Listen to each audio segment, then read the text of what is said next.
testaments they told, the moon and its eclipse, and Superman unrolls a suit before he lived.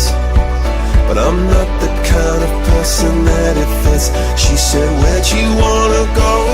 How much you wanna risk? I'm not looking for somebody with some superhuman gifts, some superhero, some fairy tale bliss. Just something I can turn to, somebody I can miss.